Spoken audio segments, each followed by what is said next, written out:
Everyone, this is Nikhil, I am from CareerKick services. तो बहुत सारे बच्चों की क्वेरीज आ रही हैं, रजिस्ट्रेशन प्रोसेस में काफ़ी सारी प्रॉब्लम्स आ रही, काफ़ी सारा कंफ्यूजन भी है।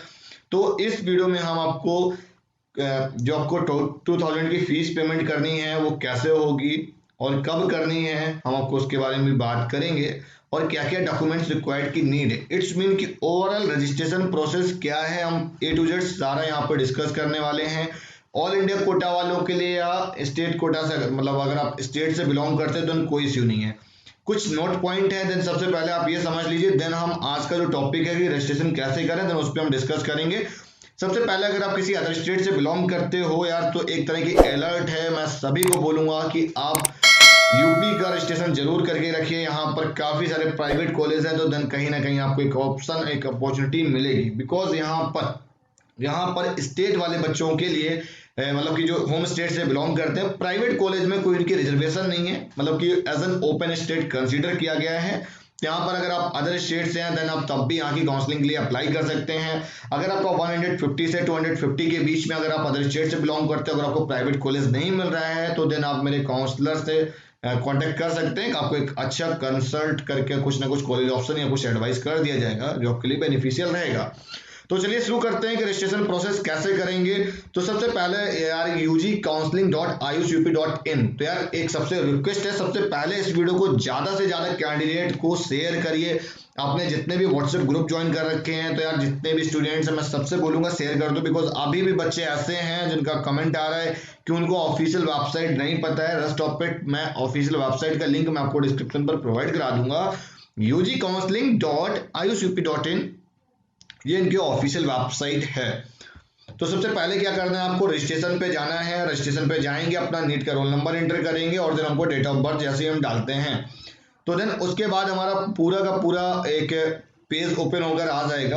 अभी मैं आपको एक स्टूडेंट का किसी का लॉगिन करके दिखा देता हूँ कि किस तरीके से आएगा, तो देन आपको थोड़ी सी हेल्पफुल, मतलब बेनिफिशियल रहेगा, आपके लिए हेल्पफुल भी रहेगा कि जिस तरीके से लॉगिन फॉर्मेट में आता है और हमको क्या क्या चॉइस फिलिंग करनी है और किस फॉर्मेट में करना है। ठीक है, तो फाइनली यार एक मैंने बच्चे का रोल नंबर और उसकी डेट ऑफ बर्थ करके यहाँ पे लॉगिन कर लिया है ना। और देन सबसे पहले यहाँ पे आपको एक मोबाइल नंबर एंटर करना है जो आपके लिए बेनिफिशियल रहेगा, और आपको एक अल्टरनेट नंबर देना है। और मोबाइल नंबर एकदम करेक्ट होना चाहिए, ईमेल आईडी एकदम सही होनी चाहिए, बिकॉज इसमें आपका नीट रजिस्ट्रेशन नंबर आता है। ठीक है, और उसके बाद आपको यहाँ पे अपना डिस्ट्रिक्ट सिलेक्ट करना है और उसके बाद आपको अपना कम्युनिकेशन एड्रेस देना है। तो देन एक प्रॉब्लम ये भी आ रही है बच्चों के साथ में, देन अगर वो यूपी से नहीं बिलोंग करता है, देन वो फिर भी परमानेंट डोमिसाइल, मतलब कि ये कह रहे हैं कि if your domicile is not in UP then fill the following details of permanent domicile certificate. तो यार देखो, अगर आप अदर स्टेट से बिलोंग करते हो तो बहुत सिंपल सी बात है, प्राइवेट कॉलेज के लिए पार्टिसिपेट कर रहे होगे, नो डाउट। अगर आप प्राइवेट देखो यस करोगे तो देन आपसे नहीं मांगेगा, ठीक है, यस करोगे देन आपसे डिटेल नहीं मांगेगा, बट फिजिकल वेरिफिकेशन में आपसे लिया जाएगा। हमने नो कर दिया। अब यहाँ पे reference number of domicile certificate, तो यार यहाँ पे reference number of domicile certificate में मैं बता दूं कि आपको एक सर्टिफिकेट, मतलब आपका एक नंबर होता है सर्टिफिकेट नंबर, देन वो आपको यहाँ पे एंटर करना है, डेट ऑफ इश्यू और प्लेस ऑफ इश्यूइंग ऑफिसर। ठीक है, तो मतलब कहाँ से इश्यू किया गया है, मतलब किस जगह से एग्जैक्ट उसकी क्या लोकेशन है। उसके बाद डेजिग्नेशन ऑफ इश्यूइंग, किसने यार मेनली मतलब ज्यादातर लोग तो नायाब तहसीलदार ही फिल कर रहे हैं, या तहसीलदार भी आप डाल सकते हो, या उस जो सर्टिफिकेट में नीचे लिखा होगा कि किसने इसको इश्यू किया हुआ है। फिर यहाँ पर दे रखा है inter name of issuing authorised person, मतलब कि एक तरह ऑफिसर, मतलब कि जो एक हायर अथॉरिटी है वो कौन सी है। तो देन आपको यहाँ पे एक हायर अथॉरिटी का नाम, उस पर सब कुछ ये सर्टिफिकेट पर दिया हुआ है, एकदम एक्यूरेट यहाँ पर फिल करना है। कुछ भी यार बस सर्टिफिकेट नंबर गलत मत डालना, और उसके बाद किसने इश्यू किया हुआ है, वो किस जगह से इश्यू हुआ है, और देन किसके द्वारा इश्यू किया गया है, मतलब फाइनली जो वहाँ का एक हायर अथॉरिटी वो कौन सी है, तो उस पर कुछ भी मिस्टेक मत करिएगा। अब अगर हम बात करें कि यार देखो, ये जो हॉरिजॉन्टल रिजर्वेशन का मतलब है कोई भी सब कैटेगरी है। अगर आपके पास कोई भी रिजर्वेशन नहीं है देन आपको नील कर देना। अगर आपके पास कोई भी रिजर्वेशन है तो देन आप यहाँ पर फिजिकली हैंडीकैप्ड या एक्स सर्विसमैन भी आप इसको कह सकते हो, एक्स आर्मी का इट्स मीन रिटायर्ड पर्सन होंगे। ठीक है, और देन आपका फ्रीडम फाइटर का हो गया, और उसके बाद एनसीसी वालों के लिए भी रिजर्वेशन है। उसके बाद आपको अपनी कैटेगरी देनी है। एक प्रॉब्लम ये भी थी यहाँ पर, जनरल बच्चे फिल कर रहे थे, बोल रहे थे हमारे में ऑप्शन नहीं आ रहा है। तो यार अगर आपके पास कैटेगरी सर्टिफिकेट है देन आप यस करो यहाँ पे।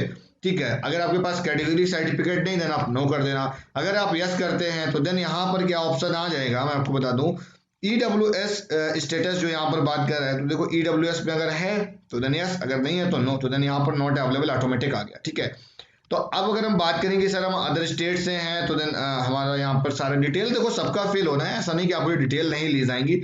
उसके बाद अगर आप उर्दू के लिए अप्लाई कर रहे हो तो देन आप उर्दू में 10th में कंपलसरी होता है, तो देन यहाँ पर आप नो करिए, या अप्लाई करना चाह रहे हो देन यस करिए। ठीक है, टोटल यहाँ पर यार देखो एक बहुत यार ये छोटी छोटी मिस्टेक्स आप लोग कर रहे हो। क्लास 12 में कितने मार्क्स आपके टोटल हैं, ठीक है, वो आपको लिखने हैं यहाँ पे, और कितने मतलब टोटल कितने का था, मतलब टोटल मतलब यहाँ पर आपको टोटल ऑब्टेन्ड मार्क्स लिखना है, और यहाँ पर पूर्णांक कितने का, जिसको बोलते हैं 500 का 600 का। ठीक है, उसके बाद English physics chemistry English physics chemistry और बायोलॉजी, मैथ नहीं बायोलॉजी के मार्क्स आपको यहाँ पर एंटर करने होंगे। देन आप यहाँ से जैसे इसको अगर आपने यूपी से 10 12 दोनों कर रखा है तो देन आप यस यहाँ पे सिलेक्ट कर दीजिए और यहाँ पे इसको सबमिट करेंगे। जैसे ही आपका डेटा सेव होगा तो कोशिश करो यार कि डेटा में कोई भी एरर ना हो। अगर आपके एरर हो गया तो आपके लिए एक हेडेक हो जाएगा, इस काउंसलिंग को लेके आपको बहुत प्रॉब्लम होगी। तो सिंपली आप इसको लॉग इन करिए और उसके बाद आपके पास रजिस्ट्रेशन नंबर आ जाएगा। देन आप कैंडिडेट लॉग इन पे जाएंगे। जैसे आप रजिस्ट्रेशन यहाँ से लॉग इन करते हैं कैंडिडेट लॉग इन, देन उसके बाद आपको कुछ डॉक्यूमेंट्स अपलोड करने होंगे। फोटो सिग्नेचर तो हर एक बच्चे का अपलोड हो रहा है। रेस्ट ऑफ इट अगर आपके पास कोई भी मतलब सब कैटेगरी है तो उसका सर्टिफिकेट वगैरह होगा, उसके बाद वो सारा वेरीफाई किया जाएगा। तो आफ्टर 24 आवर आप 2000 का जो रजिस्ट्रेशन फीस है वो पे करने के लिए एलिजिबल हो जाएंगे। आप में लिंक एक्टिवेट होकर आ जाएगा। देखो, और SBI नेट बैंकिंग के थ्रू पेमेंट हो रही है तो आप SBI नेट बैंकिंग के थ्रू पेमेंट कर सकते हैं, कोई इश्यू नहीं है। तो यार ये कुछ छोटी छोटी मिस्टेक्स आप लोग कर रहे थे तो मैंने सोचा है कि इस पे वीडियो बना देते हैं। रेस्ट ऑफ इट अगर आपको और कुछ ज्यादा प्रॉब्लम आ रही है कि आप बिल्कुल भी नहीं कर पा रहे हैं, आप रूरल एरिया से बिलोंग करते हैं, तो आपके साथ एक प्रॉब्लम ये है कि आप रजिस्ट्रेशन नहीं कर पा रहे हैं, तो सबसे पहले आप ऐसा करिए कि मैंने पेड काउंसलिंग टीम का कॉन्टैक्ट नंबर दे रखा है, तो आप काउंसलिंग के लिए उनसे कॉन्टैक्ट कर सकते हैं। तो आज का वीडियो यहीं तक, और इसी तरीके से वीडियोज पाने के लिए हमारे चैनल को सब्सक्राइब करिए। वीडियो पसंद आई तो लाइक करिएगा। हम आपको मिलते हैं नेक्स्ट वीडियो में, फिर किसी यूपी आयुष की काउंसलिंग के रिगार्डिंग अपडेट्स और इन्फॉर्मेशन अगर कोई आती है तो मैं आपको जल्द से जल्द अपने चैनल पे दूंगा। रेस्ट ऑफ इट एक लिस्ट ऑफ कॉलेज और आई है कि मतलब कि नई दिल्ली के द्वारा कितने कॉलेज की मान्यता आई हुई है, तो उस पर हम जरूर डिस्कस करेंगे कमिंग वीडियोज में। तब तक के लिए बाय बाय।